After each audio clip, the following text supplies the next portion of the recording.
कधी न सुटणारं अजब कोडं म्हणजे स्त्री. कधी न सुटणारं अजब कोडं म्हणजे स्त्री. विधात्याची सर्वात सुंदर निर्मिती म्हणजे स्त्री.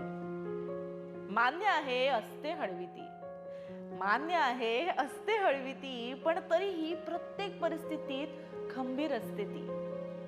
भावना अपेक्षात असतात तिलाही, अहो भावना अपेक्षा असतात तिलाही, पण तरीही स्वतःपेक्षा दुसऱ्यांसाठी जगते ती.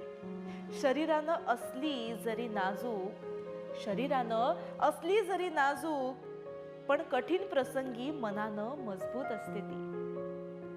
घड्याळाच्या काट्यावर सुरू असते रोजचीच कसरत, घड्याळाच्या काट्यावर सुरू असते रोजच कसरत, तरीही न थकता सारं सावरून घेणारी असते ती. नात्यांचा प्रवास तिचा कधीच संपत नाही. खरंय.